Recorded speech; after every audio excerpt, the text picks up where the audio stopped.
If you happen to be at Yosemite Falls on a spring night with a full moon, you may see a moonbow at the base of the falls.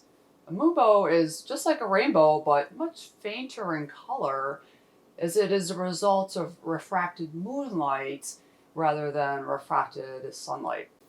To me, the most interesting thing about a moonbow is that the human eye sees it in black and white, but a camera is able to show it in full color. How is a camera able to show us what our eyes cannot? Hi, I'm Dr. Maria Conley, and today I'm going to talk about how the human eye compares to a camera and how your eyes see the world in color. A camera is able to see a moonbow in full color by using a long exposure or by keeping the shutter open for a long period of time.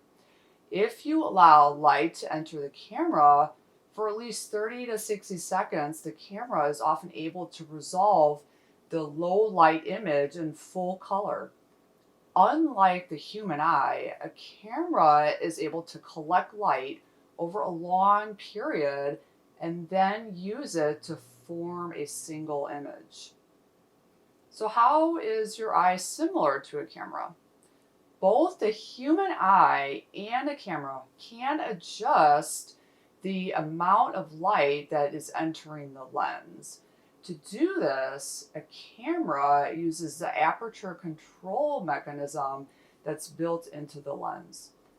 At a larger aperture, more light enters the camera, but your eyes able to adjust the amount of light entering by using several different methods. Changing the size of your pupil by making the iris bigger or smaller is one way that you can control the quantity of light or intensity of light that's hitting the back of your eye, which is known as the retina. Your retina, which really can be considered as an extension of your brain or central nervous system, has the most control over the intensity of light that you see. Much like a camera, your eye uses a lens to focus on objects. A camera lens will move closer or further away from the film to focus on a near or far object. In your eye, in contrast, the lens actually changes shape to focus on objects at different distances.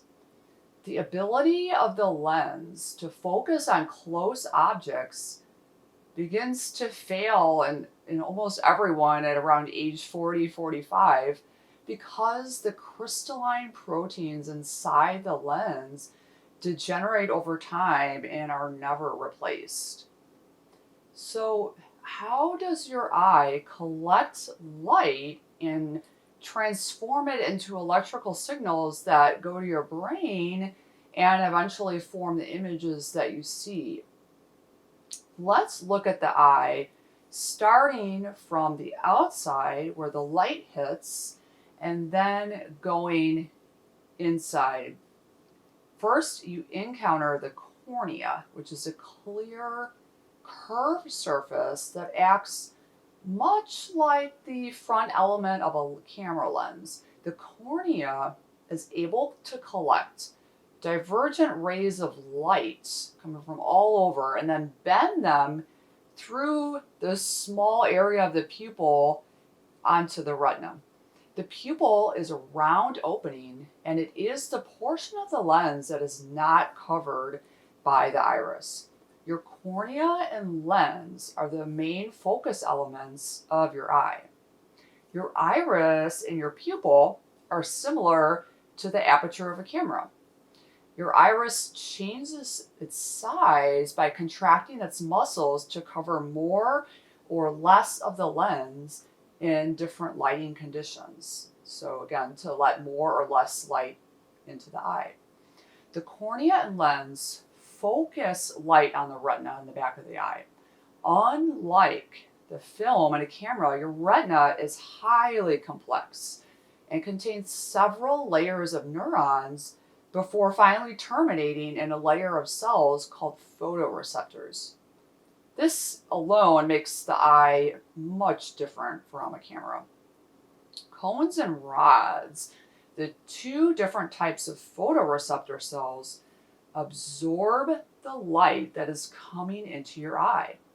In a process called phototransduction, the rod and cone cells transform light energy into chemical free energy and finally into nerve signals that travel from your retina into your brain through the optic nerve. Rod cells, remember these are one of the photoreceptors we're talking about. Rod cells are active in low light conditions, while cone cells, the other type of photoreceptor, those are active in daylight, so in bright conditions. Rods are very sensitive to small amounts of light, and they only allow us to see in black and white. In contrast to the one type of rod cell that we have, there are 3 different types of cone cells. Each type of cone cell absorbs light at a different peak wavelength in the visual spectrum. The L for long wavelength cones absorb longer wavelengths of light in the red-orange range, while the M medium wavelength cones absorb green light, and the S, or the short wavelength cones, absorb shorter wavelengths of light, such as blue and purple. Your brain is able to see color by comparing the specific way that each light wave is absorbed by the L, M, and S cone cells in the retina. At night, when only your rod cells are active, your brain is unable to distinguish between different colors. This is because your brain is only gathering information from one type of rod cell. All rod photoreceptors absorb light at the same peak wavelength in the visual spectrum. So this is why you can only see a moonbow in black and white. There is just not enough light entering your eye for the cone cells to become active and to reveal different colors to your brain. So getting back to the case of the moonbow, we can now understand how a camera is able to see a moonbow in all of its colors. This occurs because the camera is able to allow light in for an unlimited period of time and then use all that light energy that is collected on film to make an image. In contrast, your eye is continually taking instantaneous snapshots and then sending them to your brain, which then collects these multiple exposures to make one meaningful image. Thank you for listening. I hope that this was helpful for you.